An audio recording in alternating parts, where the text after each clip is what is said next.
sebelum itu kenalin terlebih dahulu ya. Nama saya Jose. Kenalin nih, nama aku Hans. Kenalin nama aku Aurel.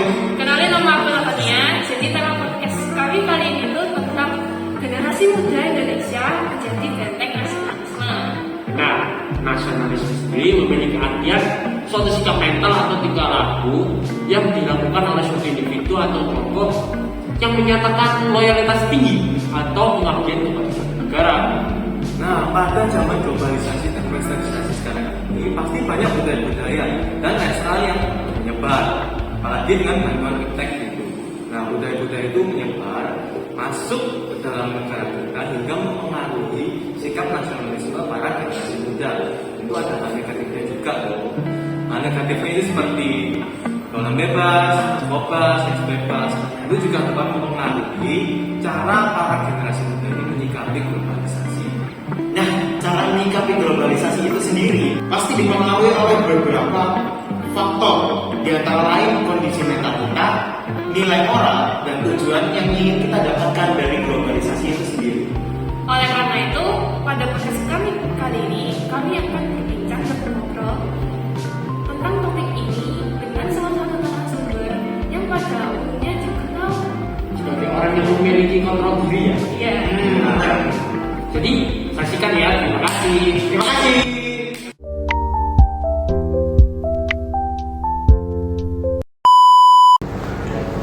Baik, di sini kami bersama bapak-bapak militer. Mungkin bisa perkenalan dulu bapaknya. Oh, ya. Nama saya Ari Kristianto, untuk pangkat di dalam militer Kolonel Laut. Kedua jabatan saya saat ini sebagai Komandan Pusat Pendidikan Lanjutan Perwira di Kodiraka Surabaya. Di staf-staf saya ini dan kami silakan. Baik, adik-adik, saya memperkenalkan diri. Nama saya Sofyan Mudir. Pangkat dalam militer saya mayor. Namun di sini saya berikor melaut, menjadi mayor melaut, kemudian melaut. Saya bertugas jabatan saya sebagai perwira operasi pengacara di sekolah polisi di Kelapa. Terima kasih. Selanjutnya saya mengatakan karena itu di awal pertemuan ini saya pribadi akan memperkenalkan diri. Nama saya Eko Safitri Haryanto, Jawa banget gitu ya.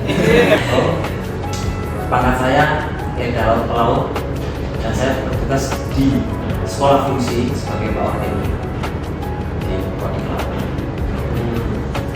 Sekolah fungsi ya. Sekolah fungsi. Sebelumnya kami ingin mengucapkan terima kasih banyak ya sudah meluangkan waktu menjadi narasumber kami. Pertama dulu kami kenalan diri terlebih dahulu. Kenalin diri, nama saya Hans Gabrielius, saya dari sekolah siswa dari SMA Kastel Manis. Nama saya Ania dari SMA Kasmanis. Nama saya Aurel Sinunaat, saya dari Sekarang Manis. Nama saya Jose Tanjaya Janto dari Sekolah Sekarang Mas. Kita semua sudah CPS 1 Ya. menuju ke CPS. Nah, jadi podcast kami kali ini kami akan membahas tentang nasionalisme. Menurut Bapak dan kakak-kakak ini, menurut kakak nasionalisme itu apa sih? Satu persatu. Secara sederhana kita menyikapi bahwa nasionalisme adalah sikap kecintaan kita kepada tanah air. Itu yang disebut dengan nasionalisme. Kecintaan kita berarti keinginan kita untuk mempertahankan wilayah, keinginan kita untuk bersatu, keinginan kita untuk menjaga tradisi-tradisi bangsa dengan segala keluhurannya, itu yang disebut dengan nasionalisme. Nah, kalau menurut saya, tadi kan sudah dari komandannya, nasionalisme merupakan suatu bentuk kecintaan terhadap negara. Nasionalisme ini juga ada berbagai macam bentuknya, banyak kan. Cinta terhadap suku, agama, negara juga, supaya terbentuk satu kesatuan, kita sama-sama saling membela tumpah darah kita berikan kepada negara untuk menjaga supaya negara ini aman, tentram, bebas dari segala tindak bentuk kejahatan. Kalau menurut saya, nasionalisme itu akan saya jawab dengan padat, singkat, dan selamat. Jadi sebenarnya cukup sederhana bahwa nasionalisme itu adalah kita mengambil pokok bahasa dari pendidikan kebalikan.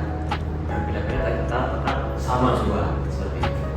Dan nanti itu bisa pembawanya, penjabarannya bisa panjang sekali. Terima kasih Pak.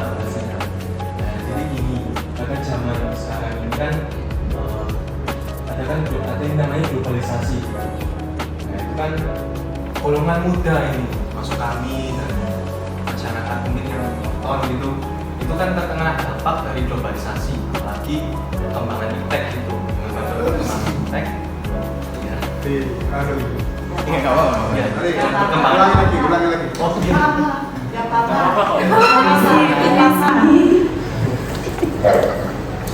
Dalam perkembangan iptek itu tadi saya sampaikan itu kan membantu globalisasi, penyebaran globalisasi. Nah, globalisasi ini sebenarnya ada dampak positifnya gitu.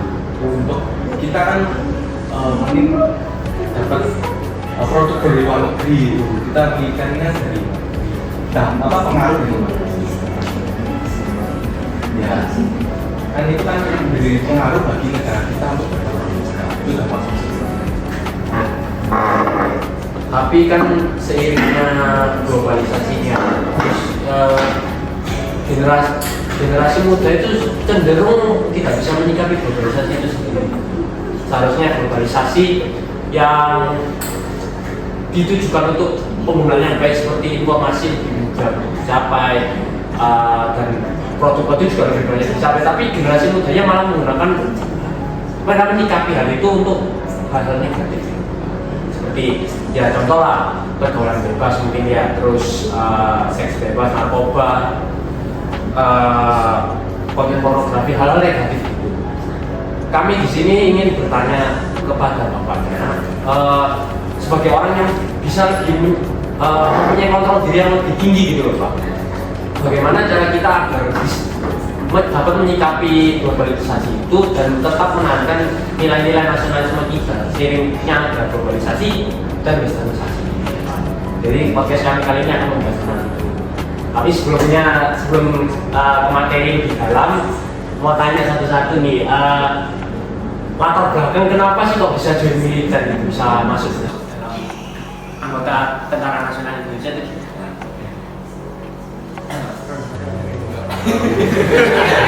Kan ini yang baru ini. Jadi kalau menurut saya, kenapa saya bergabung menjadi seorang TNI Angkatan Laut? Sebenarnya saya dulu nggak memilah-milah, entah itu Angkatan Laut, Darat, Udara, Polisi, karena saya sendiri mau disumpah dan kami sudah daftar 6 kali. Saya 6 kali daftar, jadi pertama saya ambil AL, dari komandan maksudnya dari AL, waktu dari AL, kami gagal di Persibur 21. Setelah itu kami lanjut Angkatan Darat gagal, kami lanjut polisi gagal, Angkatan Udara gagal, terus kami kembali ke Angkatan Laut, daftar Bintara, akhirnya saya masuk Bintara saat itu. Nah, dengan keteguhan dan saya ingin menjadi TNI Angkatan Laut ataupun Tentara Nasional Indonesia, akhirnya tercapai cita-cita itu. Sebenarnya hanya keinginan dan tekad aja yang kuat.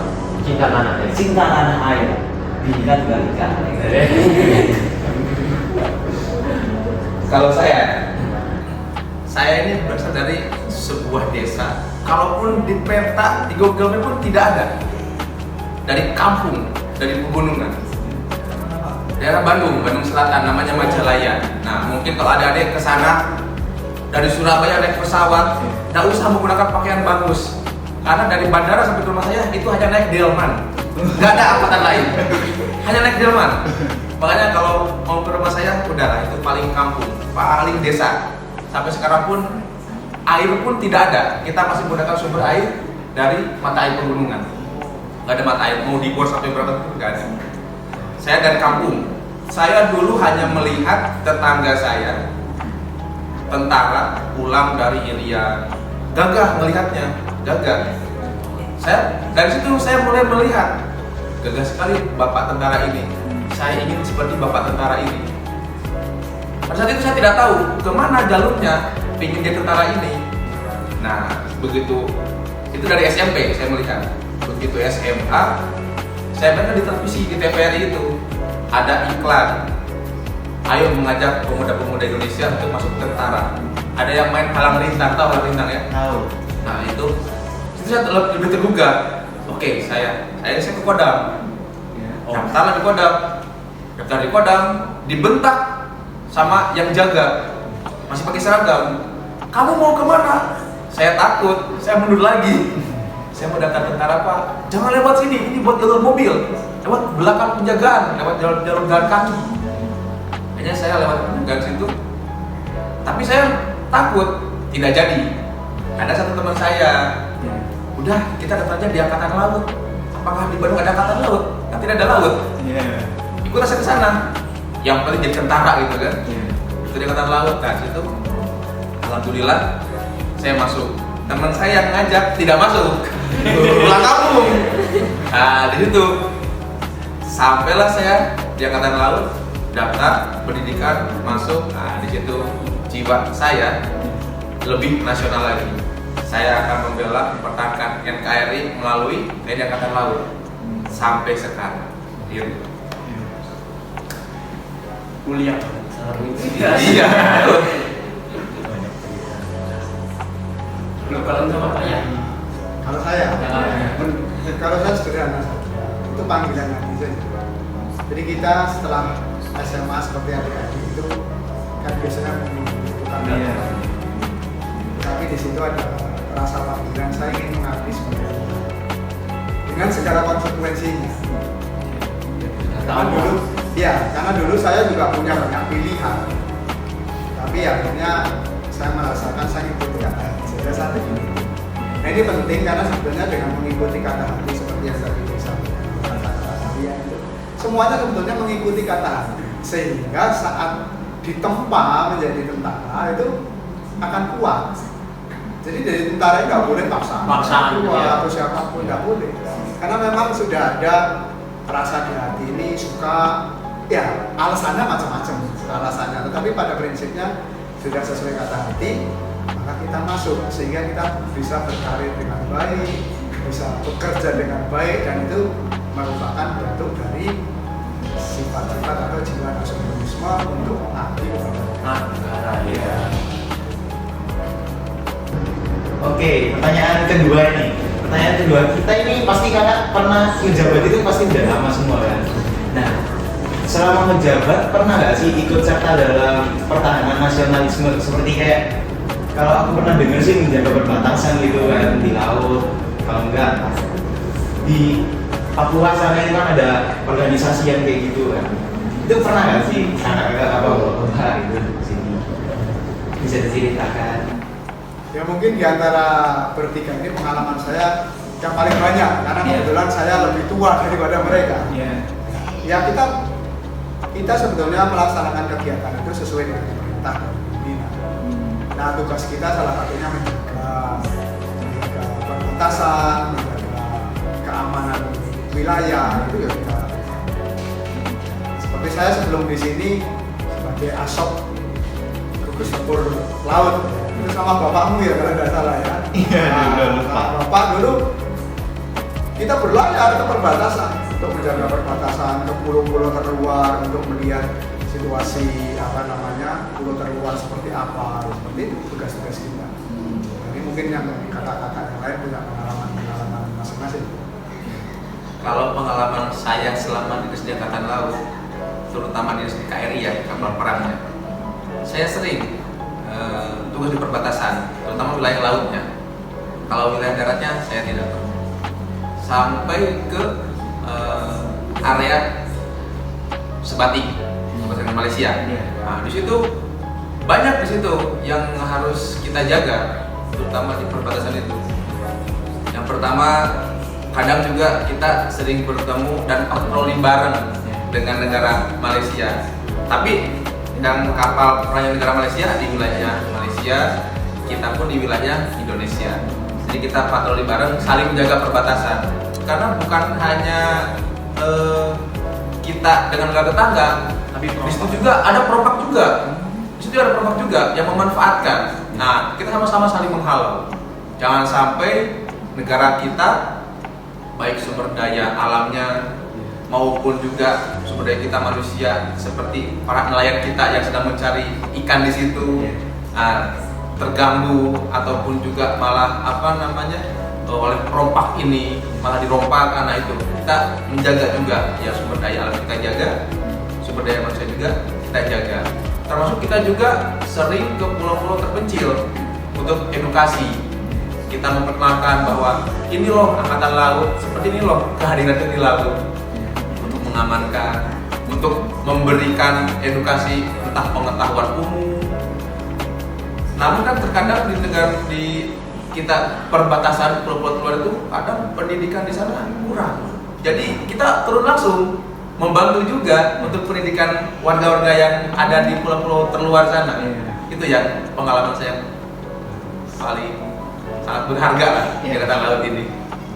Kalau saya, kebetulan sebelum saya dinas di Kodim Latal ini, saya dinas di Lanal Tarakan saat dulu masih di Lanal Tarakan. Saat saya di Lanal Tarakan itu pernah menduduki di Posal, namanya Posal Maratua, Posal terluar saat itu di Lanal Tarakan. Nah, kebetulan Posal Maratua itu berbatasan dekat dengan Filipina. Saat kami patroli. Nah, itu ada manusia perahu, tapi manusia perahu itu yang berasal dari Filipina sana. Akhirnya kami giring ke darat, kami kumpulkan di darat, kami membuat tugas dari sana untuk menjemput dia. Karena ya yang kami khawatirkan seperti obser yang kita katakan ada korban-korban seperti itu. Akhirnya tugas kami ya pengamanan di wilayah perbatasan seperti itu. Pengalaman saya saat dinas di pulau terluar. Jadi bapak-bapaknya sebelum bisa berada di jabatan ini pernah di lapangan gitu ya. Itu sudah berapa tahun yang lalu? Kalau saya sekitar 2011 di Lanal Tarakan. Oh, itu juga iya. Sama ya? 12 tahun yang lalu. Kalau bapaknya sudah berapa tahun? Kalau saya udah 15 tahun yang lalu. Iya. Saya pertama masuk Angkatan Laut, pertama dilatih jadi seorang perwira di situ saya. 2007, 2008 masuk ke perbatasan. Iya. Akhirnya bapak apa ya di kapal? Saya dulu di kapal sebagai kepala divisi komunikasi. Oh, yang komunikasi sama kapal-kapal? Iya. Sama Tidak hanya dengan kapal-kapal yang ada di sekitar kita, tapi juga dengan pangkalan-pangkalan yang Angkatan Laut yang untuk mendukung tugas kerjanya KN yang ada di laut.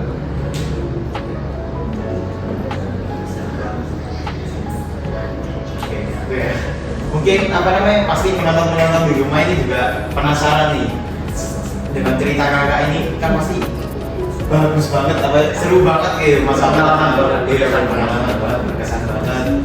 Ini syarat-syarat untuk masuk Angkatan Laut ini ada syarat khususnya kan? Misalnya kalau dari katanya harus ada orang dalam lah, terus nggak tahu dulu dalam lah kayak gitu ya. Saya pernah bagi para penonton yang di YouTube yang terinspirasi gitu ya. Pasti ada mas. Pasti ada. Jiwa nasionalisme semua. Iya. Jadi gini, untuk menjadi anggota TNI ada persyaratan yang sebetulnya bisa kita lihat secara detail itu di rekrutmen TNI. Bisa dibuka di website rekrutmen TNI, bisa TNI AL, TNI AD, atau TNI AL. Tapi secara spesifik, ya secara umum bisa kita katakan bahwa kita harus warga negara Indonesia, ya, sehat jasmani dan rohani, karena identitas nanti ya. Terus juga memiliki psikologi yang bagus, memiliki kesehatan yang bagus dan keselamatan jasmani yang bagus. Karena ini nantinya akan dites. Jadi untuk pemirsa yang melihat podcast ini, yang pertama bahwa untuk masuk ke tentara itu tidak dipungut biaya apapun. dan juga tidak melibatkan calo, melibatkan orang dalam. Jadi semua murni karena hasil tes. Jadi terkait dengan hal tersebut, kalau untuk menjadi tentara yang harus dipersiapkan, kesehatannya harus bagus, keselamatan jasmaninya juga harus bagus, ya pengetahuan umumnya juga harus bagus, karena nanti ini yang akan dites untuk menyeleksi adik-adik sekalian untuk menjadi TNI. Kan yang daftar banyak, yang diterima sedikit, maka perlu ada kompetisi. Kompetisi ini yang kita tes. Nah, disitulah yang akan diambil yang terbaik. Jadi menjadi tentara itu kembali lagi ya adalah murni karena kita sendiri. Dan TNI Angkatan Laut ya sangat concern terkait dengan ini. Jadi tidak ada namanya pakai uang lah atau masyarakat, itu semua penipuan semua.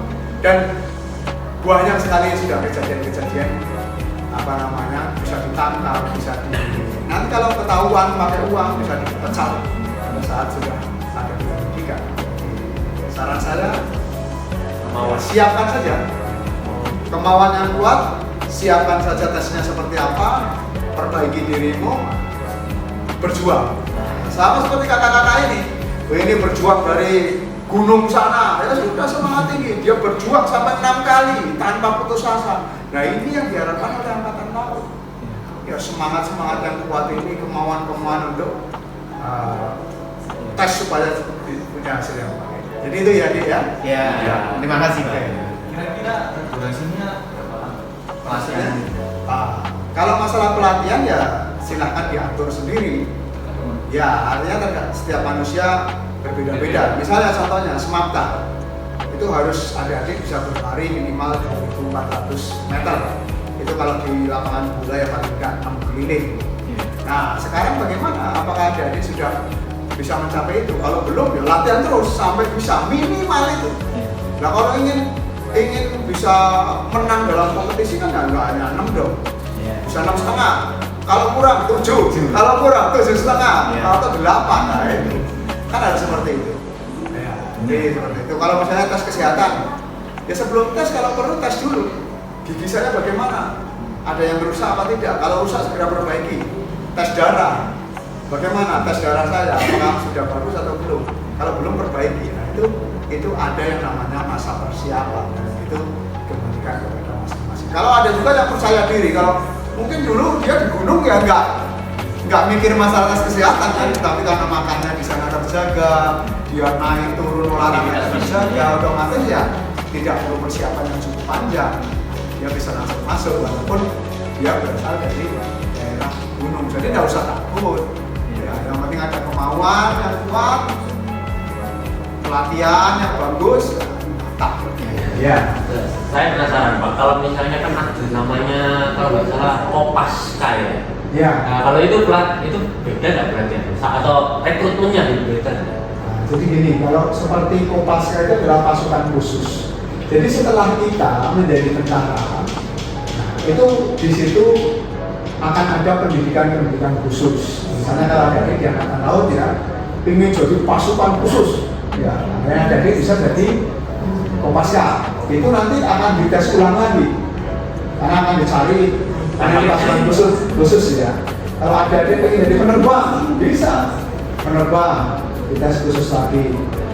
Ada juga yang ingin jadi penyelam, ya bisa jadi penyelam. Jadi kita itu di TNI punya spesialisasi masing-masing. Nah, kita bisa nanti dites atau tes kalau kita berminat untuk mengembangkan diri ke prefect namanya ya, pendidikan prefect itu kita lakukan pendidikan setelah masuk dari sudah jadi tentara. Ya.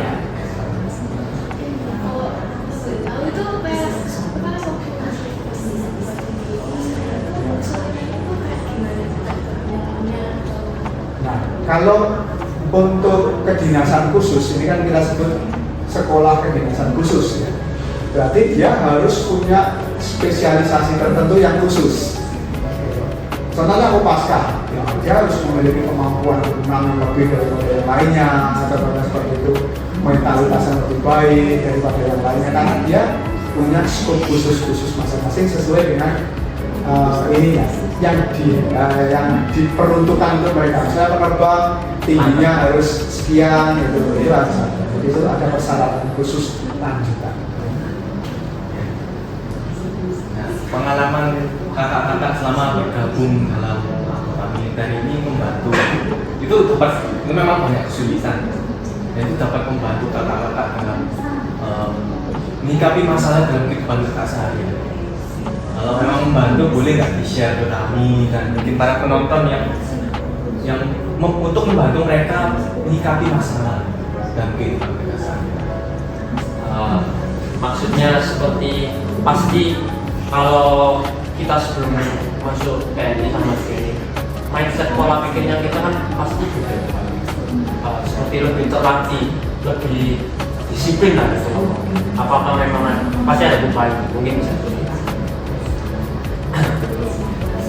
Jadi proses perubahan sebelum kita menjadi militer dan saat setelah kita menjadi militer. Jadi misal contoh adik-adik dari SMA masuk ke tentara, nah nanti mindset kita di situ akan digodok, akan didoktrin ini otak kita kan dari pola sipil ke pola militer.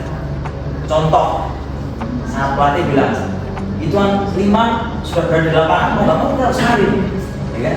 Hitungan 5 sudah pakai pakaian lengkap, mau nggak mau kita harus ikuti aturan itu gitu.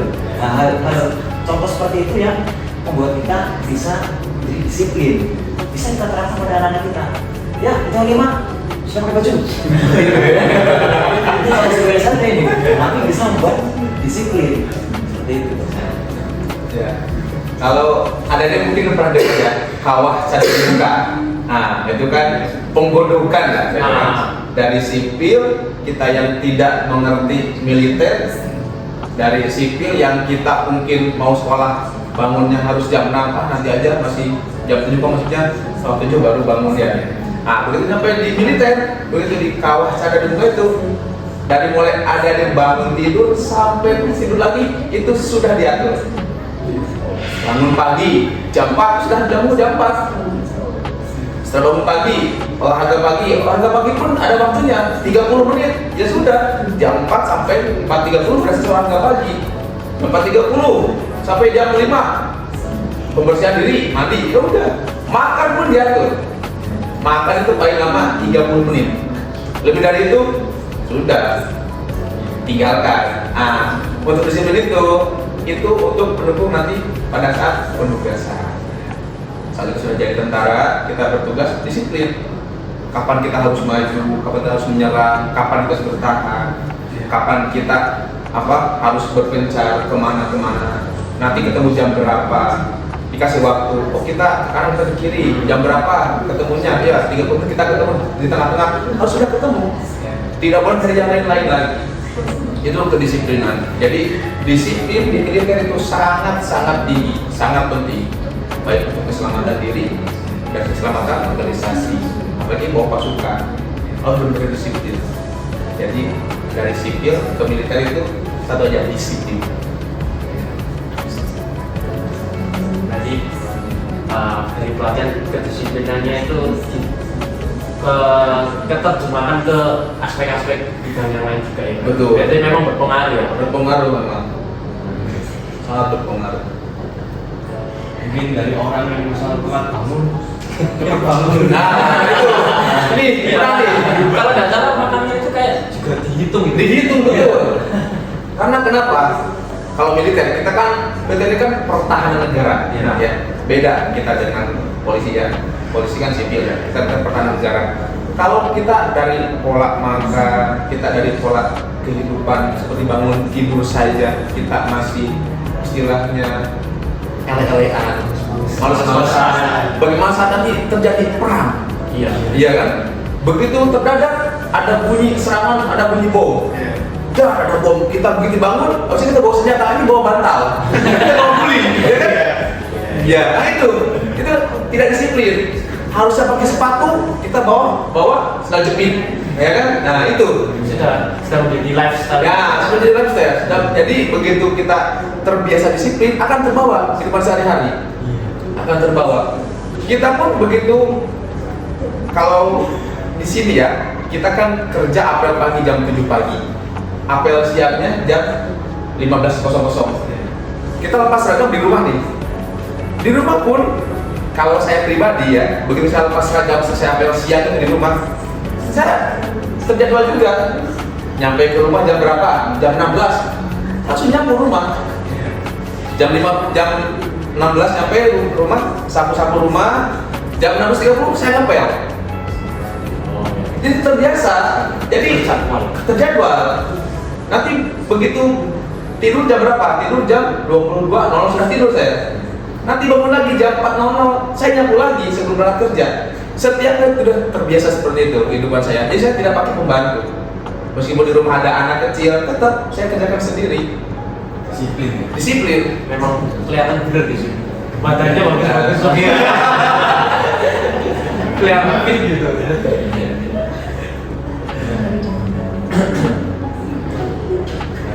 Jadi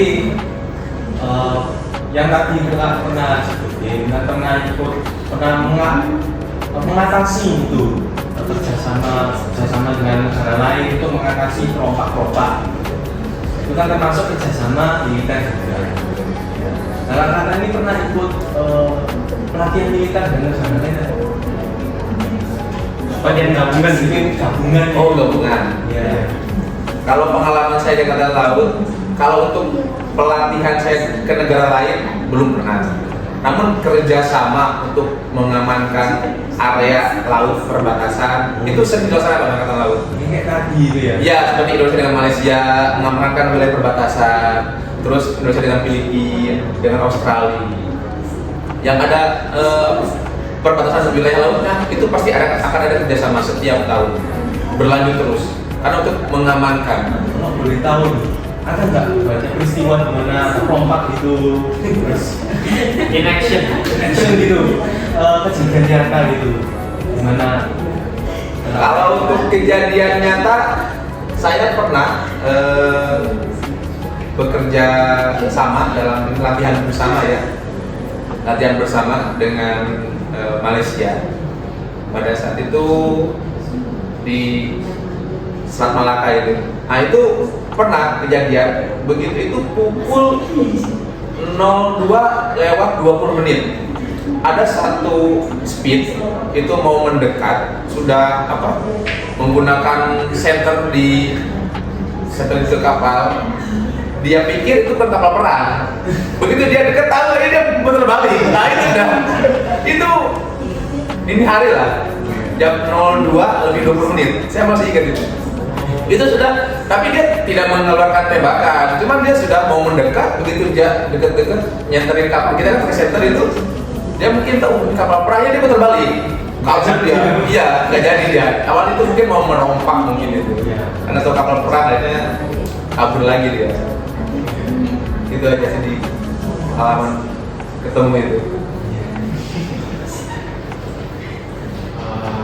Saya mau tanya nih Kak, apa sih maksudnya nilai yang harus dipunyai oleh seseorang biar bisa mencapai tujuan? Maksudnya goals yang sudah punya kita gitu ya. Kita harus benar-benar kayak ya apa gitu Pak, biar bisa mencapai tujuan itu. Karena iya. Yang pertama, kalian harus fokus pada cita-cita. Punya cita-cita dan fokus. Itu dulu. Karena kalau kalian tidak fokus, maka faktor eksternal di luar kalian itu akan mempengaruhi.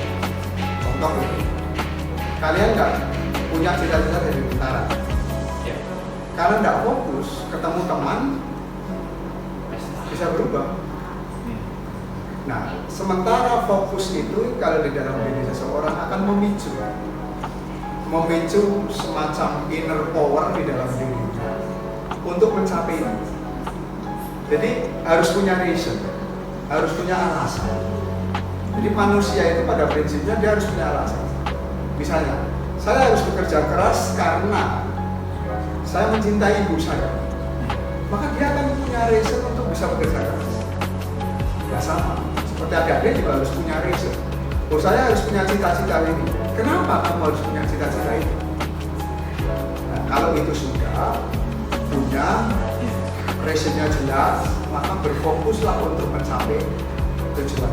Jadi setiap kamu bangun pagi, kamu sudah didekatkan step by step menuju cita-cita. Kalau kamu fokus dan punya reason yang kuat untuk mencapai. Jadi sederhana saja. Orang itu sederhana saja. Kalau dia sudah punya cita-cita, punya reason atau alasan yang kuat untuk mencapai cita-cita itu, dan fokus untuk mencapainya, maka dengan sendirinya akan tersapai atau cita-cita. Seperti itu. Sederhana kan?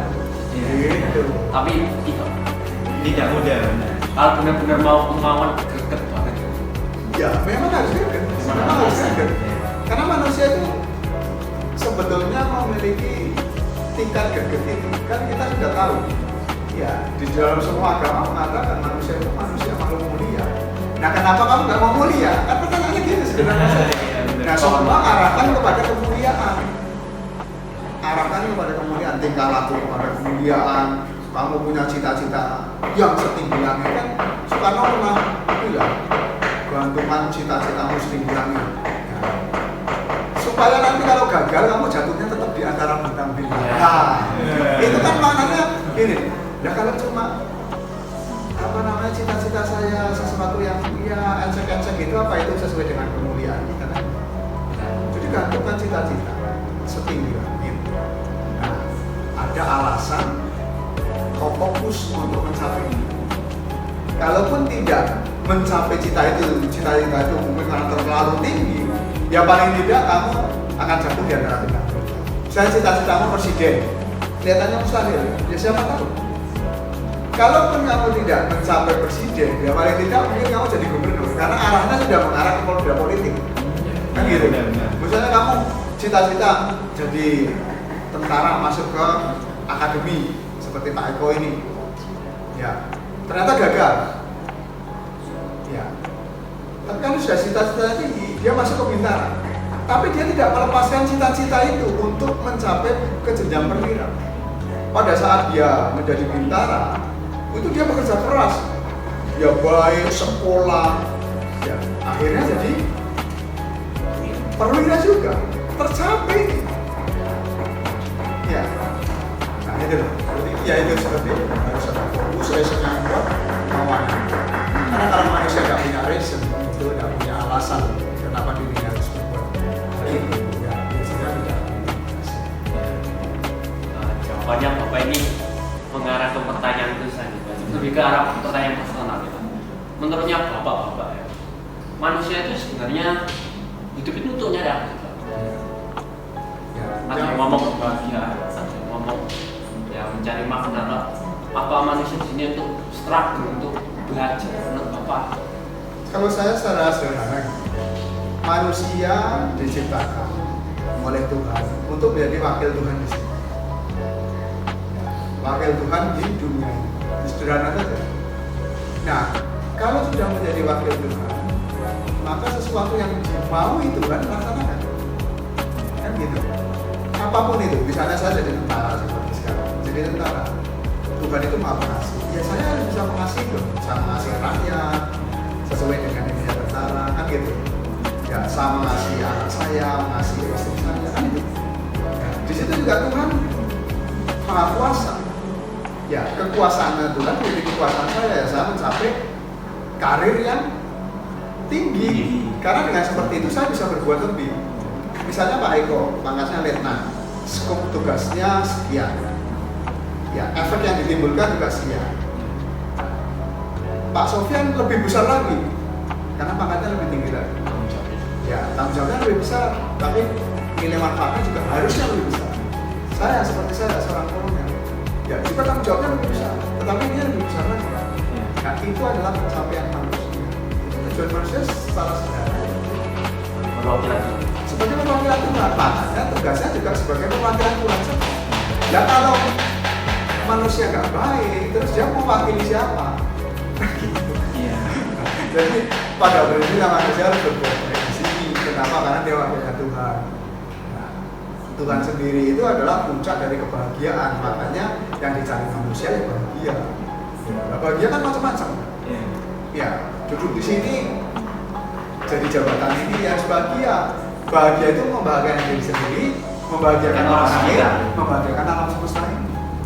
Ya kan gitu ya, enteng aja, sederhana saja. Jadi Tuhan itu enggak sulit-sulit nyuruh kita, sederhana toh. Oh baik, nilai manfaat terhadap manusia itu bagaimana? Nah itu akan semakin baik kan gitu. Nilai manfaat kita kepada sekeliling, kepada diri kita sendiri dulu ya. Honor. Kepada orang lain, terus kepada lingkungan, nah gitu. Dan itu sudah dipahami oleh nenek moyang kita menjadi jati diri kita. Hormat. Ya, menjadi jati diri kita. Nah kalau kamu tadi bilang globalisasi bagaimana dikaitkan dengan hal itu? Sederhana saja. Manusia itu akan terhubung dengan manusia yang lain. Ini sudah merupakan ketentuan bahwa globalisasi itu pasti akan terjadi. Tapi manusia itu punya tugas masing-masing tadi, yang itu disebut ciri khas masing-masing. Ya manusia Indonesia ya jadilah Indonesia, manusia Arab jadilah Arab, manusia Eropa jadilah Eropa. Nah, dengan berbagai macam ini, kalau semuanya baik, itu seperti sebuah taman. Ada melatinya yang haru, ada mawarnya yang indah, ada kenangannya yang haru. Nah, maka taman ini menjadi indah. Makanya Soekarno bilang tadi sesuai dengan Pak Eko, kita Bhinneka Tunggal Ika ini adalah sebuah taman yang indah. Oke? Jadi kita tidak akan pernah tergilas oleh namanya globalisasi karena kita punya jati diri. Aku orang Indonesia, budayaku seperti ini. Ya, kenapa saya punya budaya seperti ini? Karena memang di negara kita seperti itu. Ya, misalnya contohnya seperti sekarang kamu berhadapan dengan saya. Ya, di tempat kita dipahami bahwa etika itu duduk seperti ini. Ya, kalau di negara asing mungkin akan duduk seperti ini. Kamu boleh saja seperti ini, no problem. Tapi itu kan bukan budaya kita. Jati diri. Iya, bukan jati diri. Iya. Ya lakukan saja. Apakah dengan kamu duduk seperti ini, kamu lebih hina daripada orang luar yang seperti ini? Kan enggak. Nah, misalnya bajumu seperti ini, kalau seperti ini baju-baju kita ini pakai batik. Ya, apakah dengan pakai batik seperti itu dia lebih hina daripada orang yang pakai jas ini? Kalau kamu di sini pakai jas panas, sehingga kamu pakai seperti ini jati dirinya. Kan gitu, secara sederhana. Iya. Kalau kita nyaman dengan punya kita nyaman dengan diri kita, itu yang dimaksud dengan jati diri. Tidak mencontoh. Bebek ya bebek. Itu kan kita jadi hidup. Iya. Nah, ya jangan terus bebek merasa wah, pengen jadi singa, jadi singa kan itu ya. Ya, oke, gitu. Oke.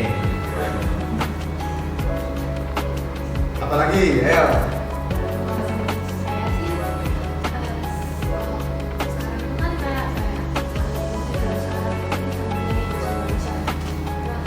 Apa sih? Nasionalis. Nasionalisme. Sarannya bapak ini buat anak muda ini gimana? Ini jangan pernah menjudge diri kita itu negatif. Ya. Anak sekarang dibilang nggak punya nasionalisme, kata siapa? Anak sekarang juga punya nasionalisme, pasti dong.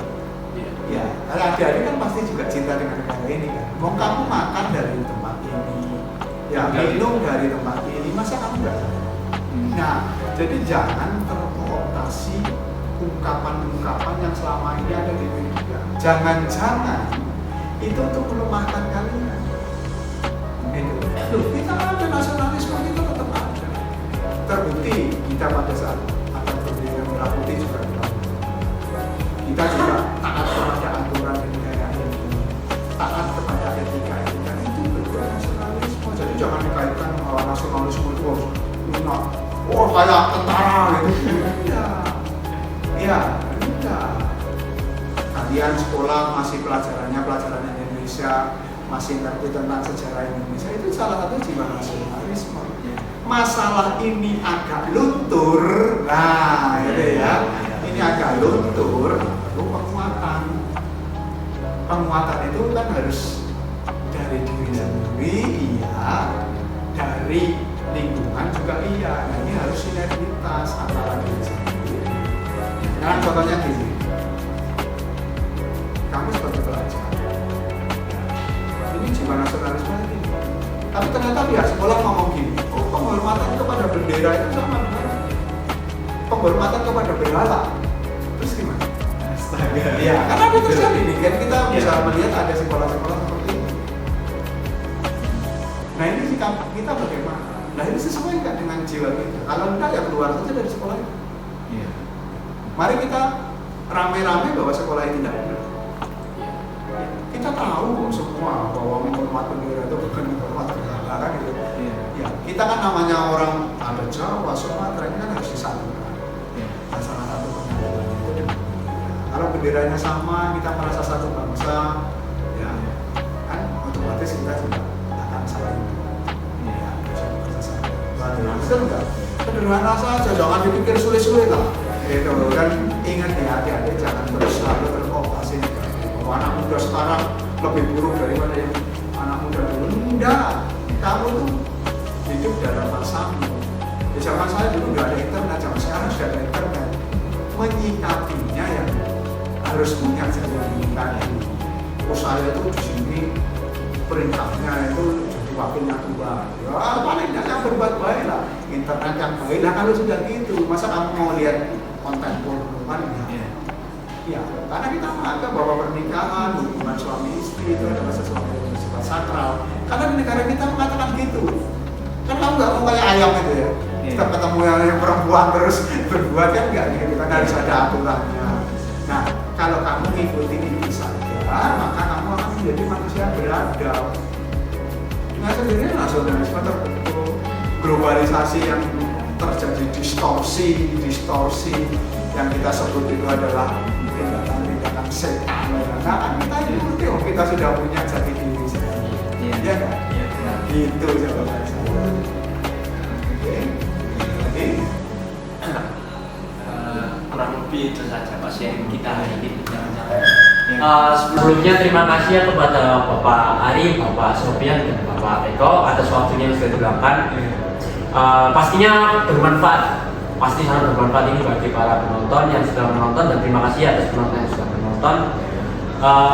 Jadi sekali lagi teman-teman, agar kita bisa tetap menjaga nasionalismenya kita harus mengerti jati diri kita dan berpegang teguh pada jati diri itu sendiri.